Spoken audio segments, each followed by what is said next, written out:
여러분, 지금 이 순간에도 여러분의 통장에서 매달 47만 원이 증발하고 있습니다. 2년 전과 똑같은 생활을 하고 있는데 주유비 12만 원, 난방비 8만 원, 장바구니 27만 원이 더 나가고 있습니다. 범인은 지구 반대편에 있습니다. 꼭 33km짜리 바닷길 하나입니다. 화물차 기사 박 씨는 지난달 유류비 명세서를 보고 한숨을 쉬었습니다. 한 달 전보다 160만 원이 더 나갔거든요. 25톤짜리 대형 화물차를 몰면서 하루에 경유만 100리터를 씁니다. 한 달이면 3,000리터. 경유 가격이 리터당 200원 오르면 60만 원이 더 듭니다. 그런데 지금은 200원이 아니라 그 이상 올랐습니다. 박 씨의 월 수입은 약 120만 원이 줄었다고 합니다. 같은 날 정유사 실적 발표 뉴스가 떴습니다. GS카텍스는 2025년 연간 영업이익 8,840억 원을 기록했습니다. 전년 대비 61% 증가입니다. 4분기만 놓고 보면 영업이익이 6,534억 원으로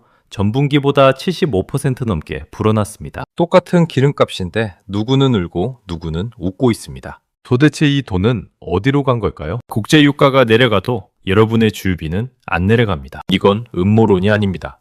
경제학이 이미 증명한 구조입니다. 로켓, 깃털 효과라고 들어보셨습니까? 올라갈 때는 로켓, 내려갈 때는 깃털. 그리고 지금 호르무즈 전쟁이 이 구조를 역대급으로 가속시키고 있습니다. 끝까지 따라오시면 여러분의 기름값 속에 숨겨진 진짜 범인을 낱낱이 밝혀드리겠습니다. 그리고 트럼프의 파병 요청이 여러분의 월급 실질 가치를 어떻게 흔드는지까지 추적하겠습니다. 자, 그럼 가장 중요한 질문부터 가보겠습니다. 호르무즈 해협이 도대체 뭐길래 지구 반대편 한국의 주유소 가격을 흔들고 있는 걸까요? 호르무즈 해협은 페르시아만과 인도양을 잇는 좁디 좁은 바닷길입니다. 가장 좁은 곳의 폭이 약 34km인데 남초와 얕은 수심을 빼면 실제 선박이 다닐 수 있는 항로폭은 고작 3km입니다. 서울 여의도 길이가 약 3.5km니까 여의도 하나 겨우 들어가는 폭입니다. 이 좁은 곳을 세상에서 가장 비싼 액체가 지나갑니다. 전 세계 원유의 약 20%입니다. 하루에 약 2,100만 배럴입니다. 배럴당 100달러로 계산하면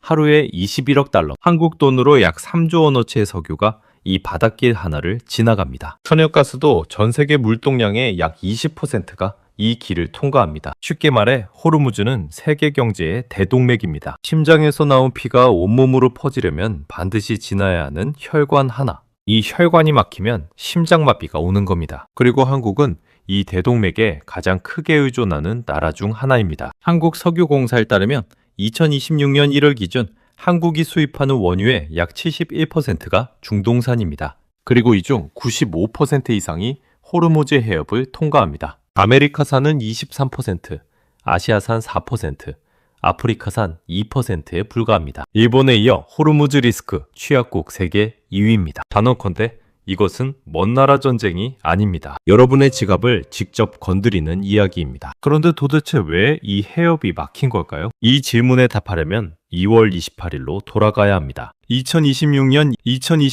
2월 28일 미국과 이스라엘이 이란의 대규모 합동공습을 감행했습니다. 작전명은 장대한 분노. 이란 최고 지도자 아야톨라 하메네이가 사망하고 군사시설 상당수가 파괴되었습니다. 미국은 이란 군사력을 사실상 괴멸시켰다고 주장했습니다. 그런데 여기서 반전이 나옵니다. 이란이 무너지지 않았습니다. 이란은 수십 년에 걸쳐 팔중앙 방어 구조를 만들어뒀거든요.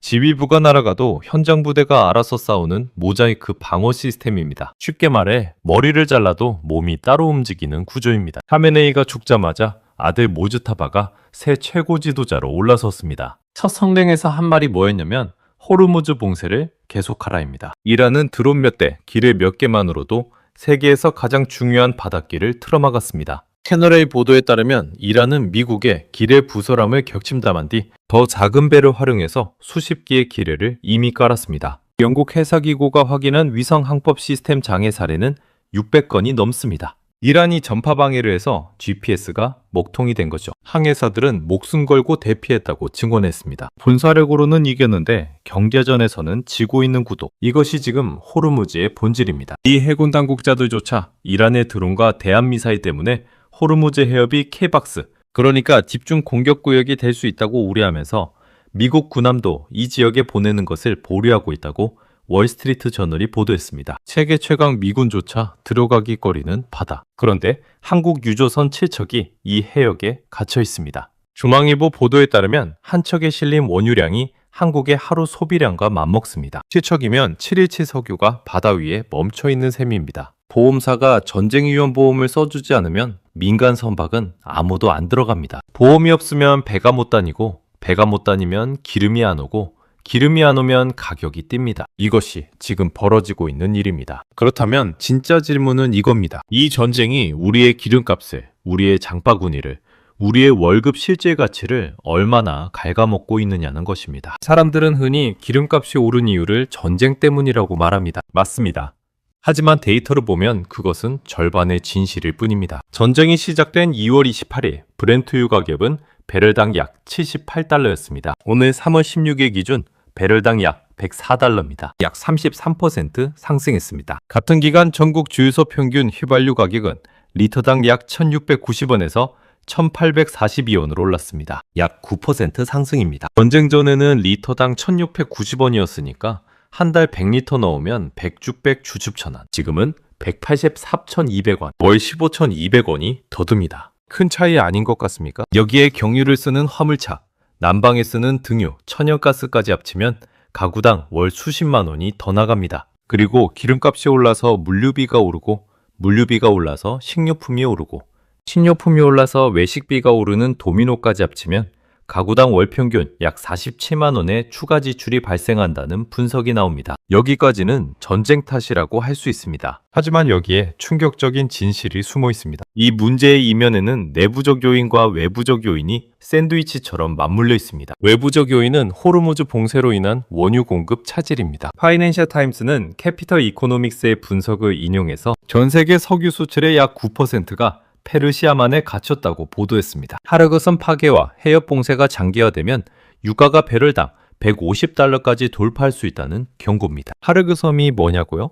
이란 원유 수출의 90%를 처리하는 세계 최대 규모의 원유 터미널입니다. 하루 최대 약 700만 배럴을 선적할 수 있고 대형 유조선이 정박할 수 있는 선석이 10개나 있습니다. 저장 탱크만 40개가 넘고 약 3천만 배럴의 원유가 들어있습니다. 미국이 3월 13일에 이 섬을 공습했는데 다음날 이란 유조선이 멀쩡하게 원유를 싣고 있었다고 합니다. 이란의 에너지 동맥은 생각보다 질겼습니다. 내부적 요인은 한국 특유의 에너지 수입 구조입니다. 에너지 자금률이 약 8%에 불과한 한국은 에너지의 92%를 해외에서 사옵니다. 원유 수입의 71%가 중동에서 오고 그중 95%가 호르무즈를 지나야 합니다. 100% 재료를 해외에서 사오는 밀키트 식당과 같습니다. 재료비가 오르면 메뉴판을 바꿀 수밖에 없는 거죠. 그런데 이 밀키트 식당이 재료를 사올 수 있는 길이 거의 하나뿐인 겁니다. 그리고 구조적 요인이 있습니다. 바로 로켓, 깃털 유가입니다. 국제 유가가 오를 때 주유소 가격은 로켓처럼 즉시 뛰지만 유가가 내려갈 때는 깃털처럼 천천히 내려오는 비대칭 현상입니다. 1990년대 미국 학계에서 처음 명명되었습니다. 왜 이런 일이 벌어지냐? 주유소는 정유사로부터 3일에서 14일 간격으로 유류를 공급받습니다. 국제 유가가 급등하면 앞으로 더 비싼 가격으로 공급받아야 한다는 걸 알기 때문에 미리 올립니다. 그런데 내릴 때는요? 싸게 산 재고가 소진될 때까지 기다렸다가 천천히 내립니다. 올릴 때는 미래를 보고 올리고 내릴 때는 과거를 보고 내리는 겁니다. 쉽게 말해 이것은 단순한 전쟁 프리미엄이 아니라 엘리베이터와 같습니다. 올라갈 때는 급행이고 내려갈 때는 계단입니다. 한국이라는 건물에는 이 엘리베이터만 있고 다른 선택지가 없습니다. 이 구조를 이해하면 기름값이 오를 때 화가 나는 게 당연하다는 것을, 그리고 그 화를 어디로 향해야 하는지를 알게 됩니다. 여러분이 주유소에서 넣는 휘발유 1리터의 가격을 분해해 보겠습니다. 지금 전국 평균 휘발유 가격이 리터당 약 1,842원입니다. 이 돈이 어디로 가는지 한 단계씩 추적합시다. 첫 번째, 원유 가격입니다. 브렌트유 배럴당 104달러, 원달러 환율 약 1,430원을 적용하면 배럴당 약 148,720원입니다. 1배럴은 약 159리터니까 리터당 원유값은 약 936원, 전체의 약 51%입니다. 이게 사우디아라비아, 이라크, 아랍에미리트 등 산유국으로 갑니다. 두 번째, 정유사 정제 비용과 마진입니다. 원유를 휘발유로 바꾸는 데 드는 비용과 정유사 이익을 합치면 리터당 약 120원에서 150원입니다. SK에너지, GS칼텍스, S오일, HD 현대오일뱅크, 이 네 곳이 한국 정유 시장을 사실상 지배하고 있습니다. 마점 시장이라고 합니다. 소수의 기업이 시장을 장악해서 가격 경쟁이 제한되는 구조를 말합니다. 세 번째, 세금입니다. 여기부터가 충격적입니다. 교통에너지 환경세가 리터당 약 492원. 이 위에 교육세가 붙고 주행세가 붙습니다. 유류세만 합치면 리터당 약 652원. 여기에 부가가치세 10%가 또 붙습니다. 약 170원. 세금을 다 합치면 약 826원. 전체 가격의 약 45%가 세금입니다. 네 번째, 유통비용과 주유소 마진입니다. 리터당 약 55원 정도입니다. 정리하겠습니다. 여러분이 1842원을 내면 원유값 936원이 산유국으로 갑니다. 정유사 정제비용과 마진 약 130원이 정유사로 갑니다. 세금 826원이 정부로 갑니다. 주유소 마진 55원이 주유소 사장님에게 남습니다. 결국 1842원짜리 기름을 팔아서 주유소에 남는 건 고작 55원입니다. 3%입니다. 편의점 삼각김밥 하나보다 적은 마진입니다. 그런데 여기서 핵심은 국제유가가 33% 넘게 올랐는데 세금 826원은 단 1원도 줄지 않았다는 사실입니다. 고정비라는 개념이 있습니다. 매출이 아무리 변해도 변하지 않는 비용을 말합니다. 치킨집 월세가 매달 200만 원이면 치킨이 100마리 팔리든 10마리 팔리든 월세는 200만 원입니다. 유류세가 바로 이 고정비입니다. 국제유가가 올라서 원유값이 300원 더 들어가도 세금 826원은 꿈쩍도 안 합니다. 오히려 부가가치세는 가격이 오를수록 더 많이 거칩니다. 가격의 10%니까요. 기름값이 오르면 세금도 더 거친다는 뜻입니다. 정부가 3월 13일부터 석유 최고 가격제를 30년 만에 처음 시행했습니다. 정유사의 주유소 공급 가격에 상한선을 씌운 겁니다. 휘발유 리터당 1724원, 경유 1713원이 최고 공급가입니다. 유류세도 일부 인하한 상태입니다. 휘발유 7%, 경유와 LPG 부탄 10%를 깎아줬습니다. 시행 이후 전국 주유소 휘발유 가격이 리터당 약 3원 하락했습니다. 3원입니다. 1.8% 싸집 5원이 1.8% 싸집 2원이 된 겁니다. 효과가 아주 없지는 않지만 소비자가 체감하기에는 턱없이 부족합니다. 이것은 댐으로 물을 막는 것과 같습니다. 상류에서 물이 계속 불어나면 결국 넘칩니다. 유가가 배럴당 150달러로 가면 유류세 7% 인하 정도로는 막을 수 없습니다. 캐피털 이코노믹스가 경고한 최악 시나리오가 현실이 되면 리터당 휘발유 가격은 2,500원을 넘길 수 있습니다. 그때는 댐이 무너집니다. 경제는 겉으로 안정적이지만 실제로는 호르무즈라는 좁은 바닷길 하나 위에 서 있습니다. 이 문장이 과장이 아니라는 걸 도미노로 증명해 보겠습니다. 기름값이 오르면 끝나는 게 아닙니다. 원세 폭발이 시작됩니다. 첫 번째 도미노는 주유비입니다. 리터당 150원이 올랐습니다. 월 100리터를 넣는 승용차 기준 월 15,000원 추가입니다. 두 번째 도미노는 물류비입니다. 화물차 경유값이 뛰면 운송비용이 올라갑니다. 호르무즈 해협 물류 운임이 연초 대비 17배로 치솟았다고 조선일보가 보도했습니다. KBS 보도에 따르면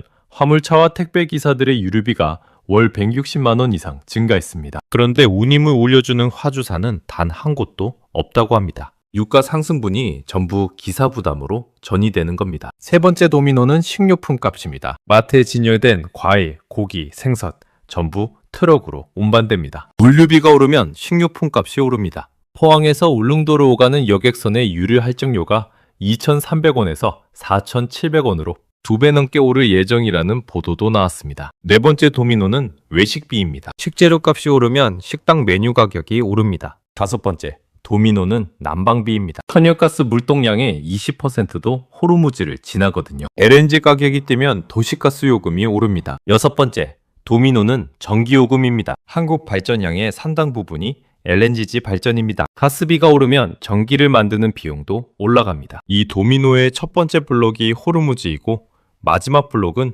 여러분의 부엌 식탁과 전기 스위치입니다. 자, 그러면 실제로 이 도미노가 우리 일상에서 어떻게 체감되는지 사람을 통해 보겠습니다. 화물차 기사 박 씨 이야기를 더 자세히 해보겠습니다. 박 씨는 매일 새벽 4시에 일어납니다. 경기도에서 부산까지 화물을 실어 나르는 장거리 노선입니다. 왕복 약 800km, 하루에 경유 100리터를 씁니다. 한 달 3,000리터. 2월만 해도 경유가 리터당 1,650원이었습니다. 3월 들어 1,852원이 됐습니다. 리터당 202원 차이. 한 달이면 60만 6천 원이 더 나갑니다. 그런데 이게 전부가 아닙니다. 요소수 가격도 올랐고 타이어 가격도 올랐습니다. 전부 석유에서 파생되는 제품이거든요. 박 씨는 말합니다. 운전할수록 손해입니다. 차라리 쉬는 게 돈을 버는 겁니다. YTN 보도에 따르면 리터당 100원이 오르면 대형 화물차 기사의 월 순소득이 30만 원 감소하는 구조입니다. 200원이 오르면 60만 원. 이 돈이 어디서 나옵니까? 박 씨의 아이 학원비에서, 식비에서, 생활비에서 나옵니다. 반면 같은 시기에 에너지 관련주에 투자한 김 대리는 다른 세상에 살고 있습니다. 한화에어로스페이스 주가가 이번 전쟁 이후 시가총액 기준 LG를 제치고 국내 4위까지 올랐었습니다. 방산주에 투자했던 사람은 수익을 올리고 현장에서 기름을 태우며 일하는 사람은 소득이 줄었습니다. 똑같은 전쟁인데 구조를 이해한 사람과 모르는 사람의 결과가 이렇게 갈립니다. 자영업자 이야기도 해야 합니다. 동네 치킨집 사장님을 생각해 보십시오. 배달용 오토바이 기름값이 올랐습니다. 식용유 가격이 올랐습니다. 닭고기 운반 물류비가 올랐습니다.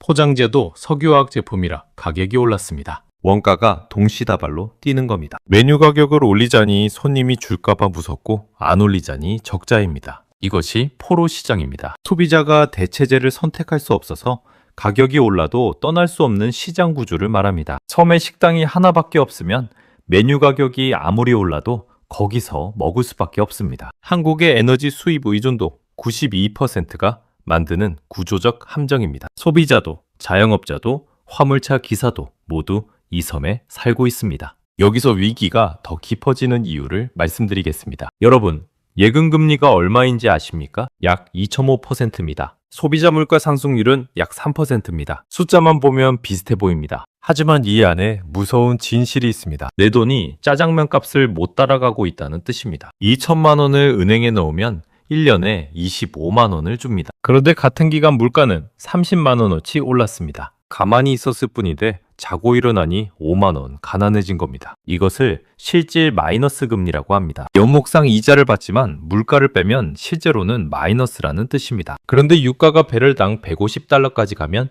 물가 상승률은 5%를 넘을 수 있다는 전망이 나옵니다. 스태그플레이션이라는 단어가 있습니다. 경기는 침체되는데 물가만 오르는 최악의 조합입니다. 경기가 나빠서 월급은 안 오르는데 물건값만 치솟는 상황. 1970년대 오일 쇼크 때 전 세계가 겪었던 악몽입니다. 캐피터 이코노믹스는 이번 호르무즈 봉쇄가 장기화되면 세계 경제 성장률이 2%대 초반으로 주저앉고 에너지 가격 폭등이 스태그플레이션의 도화선이 될 수 있다고 경고했습니다. 걸프 협력회의 국가들의 경제 성장률은 마이너스 10% 수준으로 추락할 수 있습니다. 한국을 비롯한 에너지 수입국들의 실질 소득이 급감하는 구도입니다. 노벨 경제학상 수상자 폴 크루그먼은 1970년대와 비교해서 현재 산업의 석유 집약도가 낮아졌고 중앙은행의 학습 효과가 있다는 점은 불행 중 다행이라고 짚었지만 그렇다고 안심할 수는 없습니다. 안전지대의 파괴를 보여드리겠습니다. 정부가 208입은 비축유가 있으니 안심하라고 합니다. 국제에너지기구 기준 1억 9천만 배럴, 수치만 보면 7개월을 버틸 수 있습니다. 하지만 동아일보 분석에 따르면 실제 하루 소비량의 수출용 누량을 합산하면 약 280만 배럴입니다. 이걸 기준으로 계산하면 68일치에 불과합니다. 큐벡8일이 아니라 68일, 2달 남짓입니다. 가장 안전해 보이는 수치가 실제로는 취약한 겁니다. 이미 정부도 IEA 긴급이사회에서 비축유 2246만 배럴 방출을 결정했습니다. 댐의 물을 빼기 시작한 거죠. 전문직도, 대기업 직원도, 건물주도 에너지 비용 앞에서는 예외가 없습니다. 전기요금이 오르고 난방비가 오르고 건물 관리비가 오르면 임대 수익이 줄어듭니다. 그들조차 무너지고 있다면 평범한 우리는 어떻게 되는 걸까요? 부모 세대에 통했던 방식도 지금은 오답이 되었습니다. 열심히 저축하면 부자가 된다는 말. 예금금리 2.5%로 물가 상승률 3%를 이기겠다는 건 마이너스 게임입니다. 열심히 저축할수록 실질 구매력은 오히려 줄어드는 역설. 지금은 처참한 오답이 되었습니다. 보이지 않는 괴물이 있습니다. 세금, 수수료, 인플레이션. 눈에 보이지 않지만 매달 여러분의 양동이 바닥에 구멍을 뚫고 있습니다. 물을 열심히 퍼담아도 구멍이 하나씩 늘어나면 양동이는 영원히 차지 않습니다. 유류세 826원, 부가가치세 170원, 그리고 물가 상승이라는 보이지 않는 세금. 이 세 가지 괴물이 여러분의 양동이를 갉아먹고 있습니다. 이 구멍을 보지 못하면 아무리 열심히 일해도 가난해지는 구조에서 벗어날 수 없습니다. 자, 그러면 다른 나라는 어떻게 하고 있는지 비교해 보겠습니다. 일본 이야기를 먼저 하겠습니다. 일본도 중동 원유 의존도가 약 96%로 한국보다 훨씬 높습니다. 호르무즈 리스크, 취약국, 1위입니다. 그런데 일본 국민이 체감하는 휘발유 가격은 한국보다 낮습니다. 어떻게 가능한 걸까요? 일본 정부는 2021년부터 2025년 말까지 약 80조 원이라는 천문학적 재정을 투입해서 정유사에 직접 보조금을 지급했습니다. 소비자가 부담하는 가격 자체를 눌러버린 겁니다. 올해 호르무즈 사태가 터지자 일본 정부는 3월 19일 출하분부터 휘발유 소매가를 리터당 170엔, 한국 돈으로 약 1,583원으로 억제하는 보조금을 제기했습니다. 일본 석유정보센터는 보조금이 없었으면 리터당 180엔, 약 1,672원을 돌파했을 거라고 분석했습니다. 한국 휘발유 가격 1,840기원과 비교해 보십시오. 리터당 259원이 차이 납니다. 한 달 100리터 기준 25,900원, 1년이면 310,800원입니다. 같은 중동 의존도를 가진 나라인데 접근 방식이 다릅니다. 일본은 정유사에 보조금을 줘서 소비자 가격을 직접 누르는 방식입니다. 정부가 비용을 흡수합니다. 한국은 최고 가격제로 정유사 공급가에 상한선을 씌우는 방식입니다. 정유사에게 마진을 깎으라는 겁니다. 비용 부담의 주체가 다릅니다. 일본식은 재정 부담이 크지만 소비자 체감 효과가 즉각적입니다. 한국식은 재정 부담은 적지만 정유사와 주유소 사이에서 효과가 희석됩니다. 실제로 최고 가격제 시행 후 기름값은 3원 떨어졌을 뿐입니다. 어느 쪽이 소비자에게 더 효과적인지는 숫자가 말해줍니다. 다른 업종과도 비교해 보겠습니다. 프랜차이즈 커피 아메리카노 한 잔이 약 4,500원입니다. 원두 원가는 잔당 약 200원에서 300원입니다. 원가 대비 마진이 약 90%입니다. 그런데 주유소 휘발유 1리터는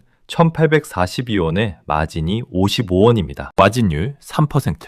커피 한 잔의 마진율이 기름 1리터의 마진율보다 30배 높습니다. 주유소 사장님은 커피 장사보다 남는 게 없는 겁니다. 그런데 소비자는 기름값에 더 분노합니다. 왜일까요? 커피는 안 마시면 그만이지만 기름은 안 넣으면 출근을 못합니다. 다시 포로 시장입니다. 선택권이 없으면 가격이 곧 세금이 됩니다. 이것이 한국 에너지 시장의 본질적 비합리성입니다. 그러면 트럼프의 파병 요청은 여기에 어떤 영향을 미치는 걸까요? 3월 14일 트럼프가 트루스 소셜에 글을 올렸습니다. 중국, 프랑스, 일본, 한국, 영국은 호르무즈 해협에 군함을 보내라. 원문에 보면 호플리라는 단어가 들어가 있습니다. 바라건대 라는 뜻입니다. 세계 최강대국 대통령이 동맹국한테 군함 보내달라고 하면서 제발 와줬으면 좋겠어 라고 쓴 겁니다. 뭔가 이상하지 않습니까? 더 이상한 게 있습니다.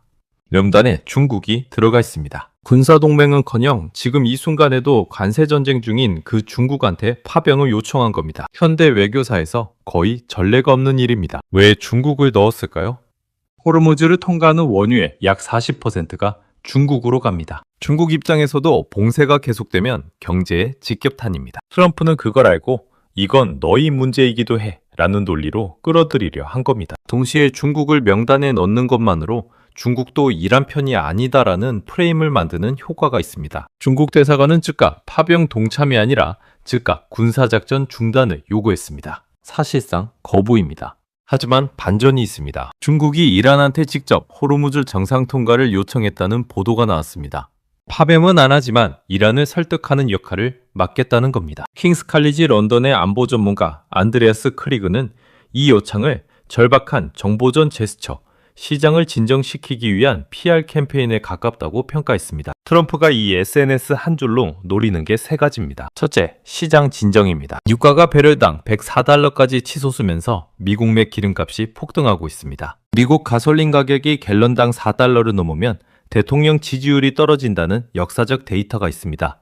실제로 호르무즈를 열지 못하더라도 국제연합이 구성되고 있다는 뉴스 하나만으로 선물 시장이 잠깐 안정될 수 있습니다. 둘째, 비용 분담 압박입니다. 트럼프가 평소에 늘 해온 말이 왜 미국만 돈 쓰냐입니다. 중앙일보가 이를 안보 청구서라고 표현했습니다. 실제로 파병이 안 되더라도 안 온 나라들한테 나중에 방위비 협상, 무역 협상에서 그때 안 왔잖아 라는 압박 카드로 쓸 수 있습니다. 트럼프는 일기 때에도 한국의 방위비 분담금을 호르무즈 파병과 연동해서 압박했던 전력이 있습니다. 셋째, 이란 심리전입니다. 중국, 영국, 한국까지 연합에 합류한다는 뉴스를 보면 이란이 고립감을 느낄 수 있습니다. 실제 군함이 오기 전에 이란이 먼저 협상 테이블로 나오게 만드는 게 목표입니다. SNS 포스팅 하나로 이 세 가지를 동시에 노리는 겁니다. 그런데 크리그 전문가가 절박하다고 한 이유가 있습니다. 이런 PR 카드를 꺼낼 수밖에 없다는 것 자체가 미국이 군사적으로 호르무즈를 아직 못 풀고 있다는 신호이기 때문입니다. 이긴 것 같은데 이기지 못한 전쟁. 이것이 지금 호르무즈의 현실입니다. 트럼프는 3월 15일에 좋은 반응을 받고 있다며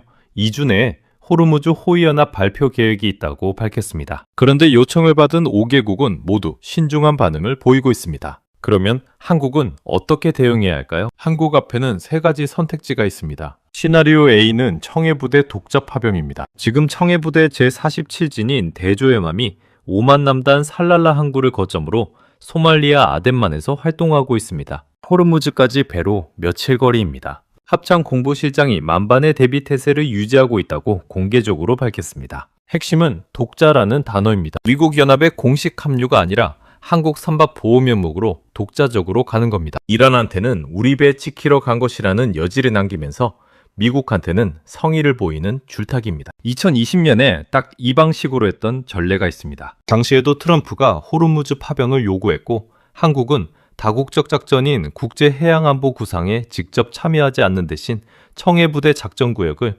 호르무즈까지 확대하는 방식을 택했습니다. 국회 동의 없이도 가능한 카드입니다. 지난해 처리한 청해부대 파견 연장 동의안에 유사시 우리 국민 보호활동 시에는 지시되는 해역으로 작전 반경을 넓히는 예외 조항이 있거든요. 시나리오 B는 미국 주도 연합의 공식 합류입니다. 가장 낮은 확률이지만 가장 위험한 선택입니다. 이란이 즉각 한국을 적국으로 분류하면 한국 선박이 호르무즈에서 직접 타격 대상이 됩니다. 이란은 이미 두바이의 제벨알리 항구, 아부다비의 할리파 항구 등도 공격 대상에 올렸습니다. 비미국 차상까지 공개적으로 위협하기 시작한 겁니다. 한국 선박이 타격받으면 환율 급등, 에너지 비용 폭증이 동시에 터지는 최악의 시장 충격입니다. 시나리오 C는 파병 거부입니다. 군함 대신 천궁이 방공미사일을 걸프 국가들에 수출하는 방식입니다. 방산 수출에는 수혜이지만 트럼프가 나중에 방위비와 관세 협상에서 그때 안 왔잖아 카드를 꺼낼 수 있습니다. 1990년 걸프전 때를 기억해야 합니다. 이라크가 쿠웨이트를 침공하자 미국이 다국적군을 꾸렸습니다. 한국한테도 파병을 요청했습니다.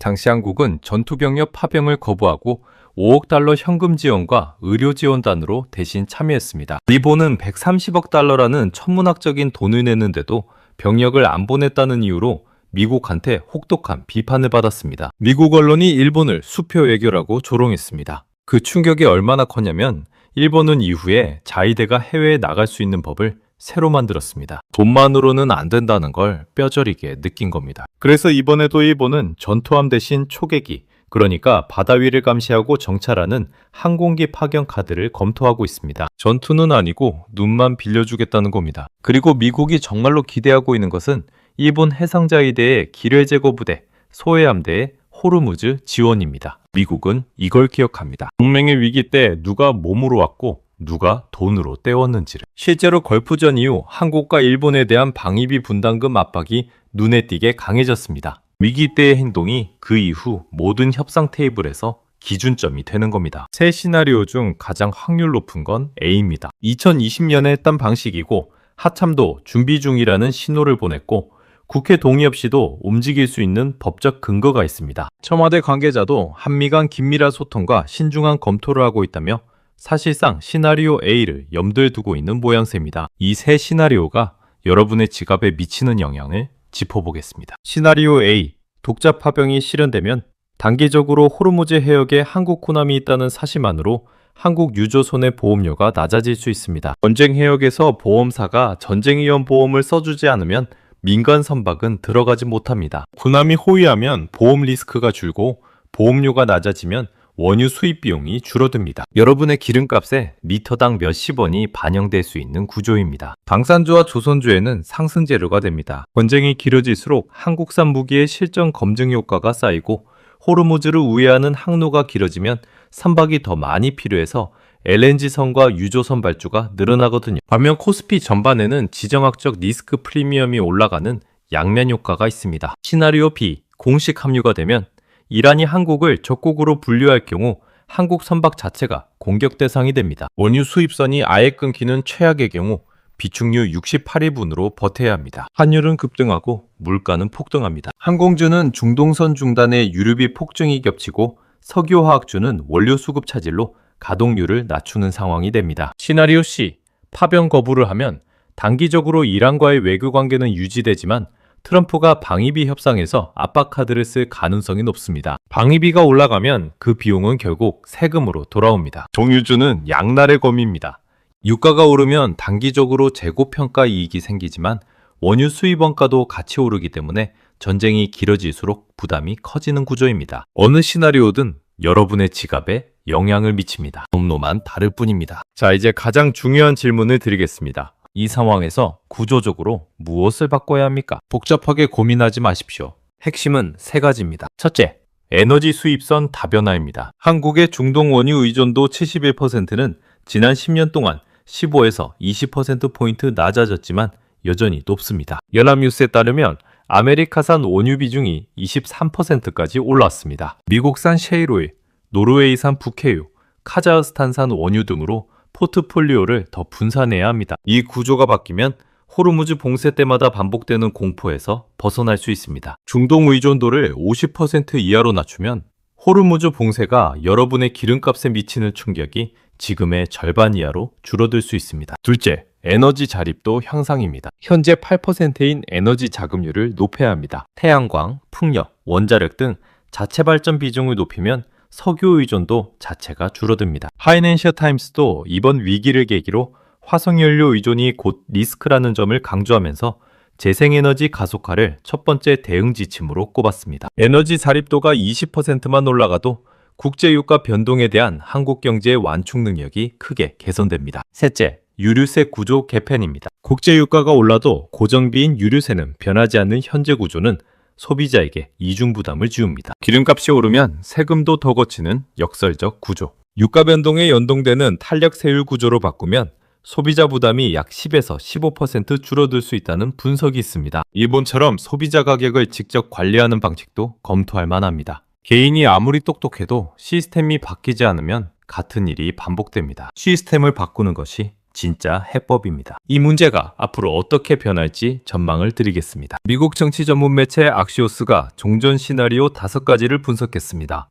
첫째, 핵 협상 타결. 이란이 핵 프로그램 포기 조건으로 종전에 합의하는 것입니다. 가장 깔끔한 출구지만 이란이 배상금과 불가침 보장까지 요구해서 협상 난도가 높습니다. 둘째, 베네수엘라 모델. 이란 내부에서 미국과 협력할 수 있는 새 지도자가 등장하는 것입니다. 하지만 이란은 47년간 살아남은 종교 군사 복합 체제라서 쉽지 않다는 분석이 지배적입니다. 셋째, 민중봉기. 전쟁 직전 이란에서 1979년 혁명 이후 최대 규모의 반정부 시위가 있었습니다. 공습이 시민들을 자극해서 내부에서 정권이 무너지는 것인데 반정부 세력에 통합된 지도자가 없습니다. 넷째, 특수부대 핵물질 제거. 미군 특수부대를 이란에 직접 보내 핵물질을 물리적으로 없애는 것입니다. 악시오스에 따르면 미국과 이스라엘이 실제로 논의 중입니다. 가장 확실하지만 가장 위험한 선택입니다. 다섯째, 선언적 승리 후 철군. 트럼프가 우리가 이겼다고 선언하고 빠지는 것입니다. 시장이 가장 기대하는 시나리오입니다. 그런데 트럼프가 빠져도 이란의 드론과 기뢰 공격은 계속될 수 있습니다. 전문가들은 장기 소모전 가능성도 제기합니다. 이란이 모자이크 방어로 버티면서 미국의 피로도를 높이는 전략. 미국 내 유가 폭등과 중간선거 압박이 트럼프를 먼저 지치게 만드는 전략이거든요. 트럼프는 곧 끝난다고 하지만 이란의 새 지도자 모주타바는 봉쇄를 계속하겠다고 선언했습니다. 이스라엘은 시간 제한 없이 간다는 입장입니다. 종전 시점을 아무도 확신하지 못하는 게 지금 이 전쟁의 본질입니다. 조기 종전이 나오면 유가가 빠지면서 여러분의 기름값과 장바구니가 안정됩니다. 반대로 장기화되면 배럴당 150달러 시대가 현실이 되고 스태그플레이션의 그림자가 짙어집니다. 여러분, 오늘 영상에서 다룬 내용을 정리하겠습니다. 호르무즈 해협 봉쇄는 지구 반대편의 전쟁이 아닙니다. 여러분의 주유비, 난방비, 장바구니를 직접 건드리는 구조적 위기입니다. 휘발유 1리터 1842원, 속에는 원유값 51%, 세금 45%, 주유소 마진 3%라는 뒤틀린 구조가 숨어 있습니다. 올라갈 때는 로켓이고 내려갈 때는 깃털인 이 비대칭은 시스템이 바뀌지 않으면 반복됩니다. 트럼프의 파병 요청은 단순한 군사 이슈가 아니라 유가와 환율과 물가를 동시에 흔드는 지정학 이벤트입니다. 한국의 선택에 따라 우리 지갑에 도착하는 충격의 경로가 달라집니다. 에너지 수입선 다변화, 에너지 자립도 향상, 유류세 구조 개편. 이 세 가지는 어느 시나리오가 와도 유효한 해법입니다. 이해하는 힘이 자유를 만듭니다. 가장 큰 리스크는 아무것도 하지 않는 것입니다. 댓글로 여러분의 생각을 들려주십시오. 여러분은 세 가지 시나리오 중 어떤 선택이 한국에 가장 유리하다고 보십니까? 독자 파병입니까? 공식 합류입니까? 파병 거부입니까? 그리고 기름값의 진짜 문제는 전쟁입니까? 부조입니까? 여러분의 한 줄이 바른 시청자에게 새로운 시각이 됩니다. 다음 영상에서는 호르무즈 봉쇄가 한국 부동산 시장에 어떤 충격을 주는지를 다루겠습니다. 금리와 물가와 전세 시장이 어떻게 연결되는지 그 숨겨진 고리를 낱낱이 풀어드리겠습니다. 준비된 자에게 위기는 기회입니다. 오늘 이 영상을 끝까지 보신 여러분은 이미 준비를 시작한 것입니다. 구조를 이해하는 사람은 무너지지 않습니다. 이 채널이 여러분의 경제적 나침반이 될 수 있도록 구독과 좋아요, 알림 설정 부탁드립니다. 위대한 K경제학 다음 영상에서 또 뵙겠습니다. 한 줄 통찰. 기름값의 진짜 범인은 전쟁이 아니라 구조다. 구조를 바꾸지 않으면 다음 위기에도 같은 고통이 반복된다. 본 영상은 투자 조언이 아니라 경제 교육 해설 목적입니다. 투자 판단은 반드시 본인의 책임하에 이루어져야 합니다.